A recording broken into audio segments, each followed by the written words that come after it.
Thank you all so much for coming tonight. We really appreciate it. If you can't hear me ask me to speak up, I'm very happy to. Unfortunately, because of the laptop, I think it's easiest if I sit here while I show that, and then I might move over there so I can speak to you all a bit more easily. Essentially, my name's Scott. I'm an obstetrician primarily at Francis Perry House and the Royal Women's. I work in both private and public. At the Royal Women's, I work in the preterm labour clinic, and as you'll hear shortly, that is my passion within obstetrics. I do all obstetrics. I love looking after low-risk women, but equally I really enjoy the challenge of a high-risk patient, spanning from preterm birth to multiple pregnancy, pre-pregnancy counselling for women with complex medical conditions. I'm able to sort of try and help these women to achieve successful pregnancies. But as I said before, my passion really is preterm birth. And I think preterm birth is a very fascinating but equally challenging area in which to work. You're dealing with women who have often had very difficult past obstetric histories. They are particularly fragile and find their entire pregnancy to be quite difficult. And each week is a big milestone for these women who've potentially lost their babies at very premature gestations in previous pregnancies. So I love being able to provide that continuity of care for these women. So not only are you providing the medical guidance, but equally that sort of emotional support, which I think is critical to optimally being able to manage these patients. I think the best way for me to demonstrate though is to show you a very short video. And this is a video that's been produced by the Women's and Infants Research Foundation in Western Australia, who do a lot of work into preterm birth. It's run by John Newman, who's very eminent in the field of preterm birth. And I think this explains for you why I am quite interested. In, I think it was October, we got the news that I was pregnant, which was fantastic. I had the perfect pregnancy. We'd had a very routine, we thought was a routine pregnancy, and then at 31 weeks I had what they called a hind water leak. And then they decided at 7 p.m. they were going to fly me down with the Royal Flying Doctor Service, and I left Port Hedland about 9 p.m. And at my 24-week checkup, the obstetrician noticed my blood pressure was high. Then 1 week and 6 days later, I had a bit of a leak, and I thought, I was admitted to King Eddie's and I was in there for 4 nights. At 24 weeks, my waters broke for not sure why, and I was rushed to King Edward's Memorial Hospital and put on strict bed rest. I thought I was just going to be on bed rest for the next 10 weeks and he'd come full term. But it didn't work out that way. Anyway, on the night before she was born, I got really sick. My membranes, my waters had an infection, and I was going downhill pretty rapidly, and the call was pretty well made that, okay, we need to get Stella out. He was born at only 500 grams, so there were a multitude of issues to deal with. Day 1 of his life, he was diagnosed with a bleed on his brain. He had been diagnosed at 19 weeks with only half a heart. No one should go through it if they can't. Like, I wouldn't wish this on my worst enemy, because it's so emotional and so hard. Sorry. They came down and said that she wasn't doing very well and did I want to get it baptised. Sorry. Can't even describe it. I just love going in there, spending as much time as I can with him. When she came out, she had to go straight down to the nursery and get all these tubes put into her and IV lines, and it took me nearly a day to be able to see her. I had no idea about preterm birth at all. I didn't have any family, any friends, anyone I knew about preterm birth. So Just every extra day of baking time in pregnancy can decrease your chance of risks. And I was able to prolong the pregnancy to 28 weeks. It would be phenomenal to let people know more about how to avoid preterm birth. We need your support. We need to save these babies' lives. We need your support. We desperately need your support. Please support us. We need your help. We need your support. We need your help, and we need it now. So I think you can see why I feel quite passionate about it. I think it's a really important area, and I think as an obstetrician who works in this field, I feel I can contribute a lot to these women and really help in preventing preterm birth. So when we think about preterm birth, we know it is birth before 37 weeks gestation, and in Australia the incidence of preterm birth is about 8 to 9%, which compares favourably with an incidence of about 11% worldwide. And when we think about preterm birth, and I think the way that I'd like to split it up tonight is to think about two groups of women. There are women that are at risk of spontaneous preterm birth, and then there are women who are at risk of iatrogenic or medically indicated preterm birth. So these are women who have preeclampsia or fetal growth restriction or a placental abruption, anything that medically indicates delivery. Thank you very much. So in terms of how frequently these occur, about 2/3 of cases of preterm birth are attributable to a spontaneous labour, and the other third are iatrogenic. Okay. So tonight when we talk about it, I'm going to split it up into the two groups because the management of each of the two is really quite different. Okay. So in terms of why does it matter, yes, we can see the impact it has at a personal level, but in terms of a more medical sort of level, I suppose we know that mortality significantly increases for every week you go down in gestation. Now working in a tertiary obstetric hospital, babies can survive from 23 weeks gestation. So we offer resuscitation to women from 23 weeks gestation. Having said that, the survival rate at 23 weeks is about 50 to 55%. By 24 weeks, that's at about sort of, a little bit higher, and it's sort of 60 to 70%, and it goes up by about 10% each week. And at about 30 weeks, the survival rate is about 99%. So each week makes a huge difference. And when you hear the women in this video saying each day makes a difference, they're extremely premature gestations. That certainly is absolutely true. So apart from survival, what other things do we need to think about? In these very preterm babies, they're at risk of intraventricular hemorrhage, necrotizing enterocolitis, severe respiratory distress syndrome. They get sepsis more frequently. They have problems with their hearing, with their vision. There are a lot of impacts. But equally, the group who are born at those sort of late preterm gestations, 34 to 36 and 6, don't need to be taken lightly. They need to be considered very carefully, and we shouldn't be going and delivering babies at these late preterm gestations without thinking about the implications. These babies also have a higher rate of neurodevelopmental delay, of jaundice, of feeding difficulties, of hypoglycemia, hypothermia, a lot of different issues when they're born. And really, whenever we're thinking about delivering a baby prior to 37 weeks, we have to have a very good indication for doing so. So for tonight, what we're going to do is talk about the two groups separately. So I've put in there two referrals which come from GPs to me, which I'm going to talk to because I think it allows me to explain quite clearly the difference between the two. So in the first referral that you've got there, it's a referral from a GP about a patient who has an obstetric history of a surgical termination of pregnancy, followed by 2 curettes for miscarriages, and then a subsequent 31-week preterm birth after a spontaneous labour with a healthy baby who's now doing well. Essentially, the pregnancy history is otherwise unremarkable, and this is a patient who's been referred to me for care. So I think the first thing to do is to think about what are actual risk factors for spontaneous preterm birth. And looking through this woman's history, she has a couple of really important risk factors that I can identify. The first is that she has had a previous preterm birth, and a previous preterm birth is the greatest risk factor for a subsequent preterm delivery. Okay? For a woman who's had a previous preterm birth, her risk of another preterm birth is about 30%. After 2 previous preterm births, her risk of another preterm birth is about 60%, so it goes up quite markedly.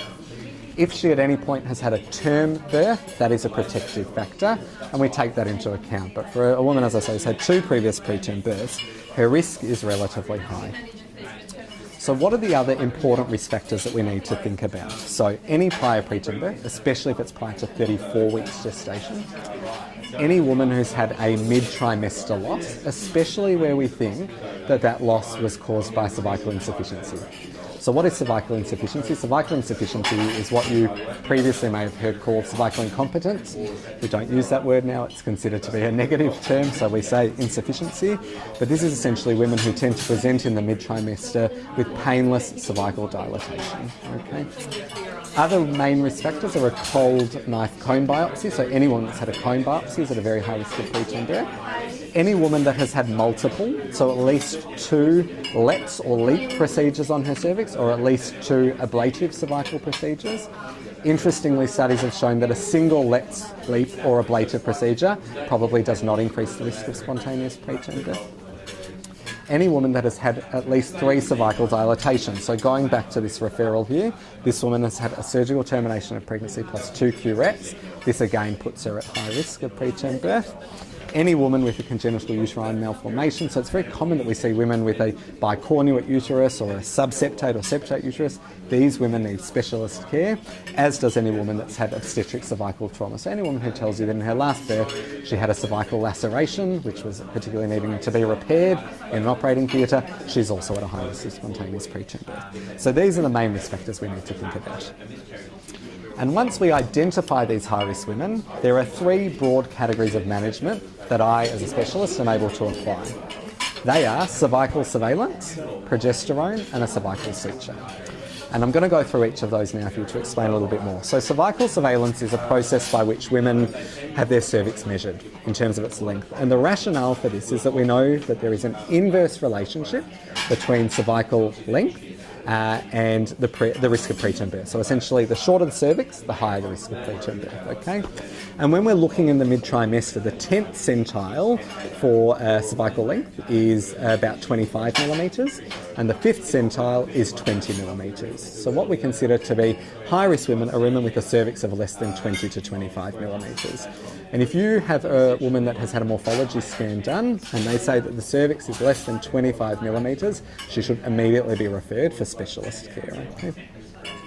Cervical surveillance is something which we do in the preterm labour clinic at the Royal Women's, but equally now I offer it to women having private care who come to see me in my rooms, and I do the whole process there for them as well. So what it involves is it's fortnightly scans, transvaginal ultrasounds, as well as a speculum examination and swabs done between 14 and 26 weeks gestation. All the speculum examinations are done essentially to look at the cervix, but also so that we can take high vaginal swabs to look at any particular infections. We know, for example, chlamydia, which we don't actually routinely screen for, has the best evidence for association with preterm birth, and treatment has the best evidence for reduction in risk. But the things we often look for are ureaplasma. The evidence is relatively equivocal, but we do it. And the other thing that we look for is bacterial vaginosis. Having said that, treating BV does not have a marked impact on reducing the risk of preterm birth. As well as the speculum, we do a transvaginal ultrasound, so I do those personally for all my patients fortnightly, and we're looking not only at the cervical length, but for other things that we know may increase the risk of preterm birth. And a couple of things we look for are funneling. So funneling of the membranes occurs when you see the membranes protruding down into the cervical canal, and we know that that increases risk as well, as does potentially what is called cervical sludge. Now, cervical sludge is something that we see which we think potentially represents sort of a subclinical intraamniotic infection. And although the evidence is lacking, what we do is for these women, I treat them with intravenous azithromycin for about 7 days as an inpatient in hospital. As I say, the benefit is not yet entirely proven, but anecdotally we certainly use it. And again, these are women who've often had difficult previous pregnancies who want you to do everything you possibly can to give them a good outcome, and they're very happy to sort of try whatever they can, really. At 26 weeks, so at their last visit, I also perform a fetal fibronectin. So fetal fibronectin is a special swab test done, and fibronectin is a protein which is found between the membranes and the sort of myometrium, and it's expressed in higher quantities in women who are at a higher risk of preterm birth. It has a very good negative predictive value. So when I see these women at 26 weeks, if I do their fibronectin and the fibronectin is negative, I can reassure them that the chance of labouring within a fortnight is less than 2%, and the chance of having a preterm birth prior to 34 weeks is less than 10%. So it really allows me to reassure these women that things are okay. So that's cervical surveillance, okay? The second thing we can do is give these women progesterone, okay? And when you're thinking about progesterone, it's easiest to think about 2 groups of women. There are women who have had a previous preterm birth, and then there are women who have a short cervix. I'll start with the women who've had a previous preterm birth. For women that have had a previous preterm birth, a number of studies have shown us a significant risk reduction in preterm labour at a number of gestations with the use of progesterone. However, there was a large study published a couple of years ago now by Jane Norman and her group in the UK called the Optimum Study. It's quite an important study for us, which actually threw the use of progesterone into question. And she showed that in women with a previous preterm birth, there is no role for progesterone. She did, however, suggest that the use of progesterone is completely safe, and that's something that we were very much heartened by. Yes, of course.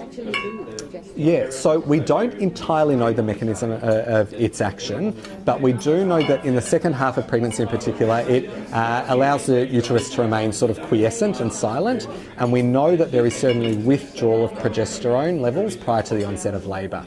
The precise mechanism of action is not clear for us, but we certainly know that as progesterone drops, women tend to labour.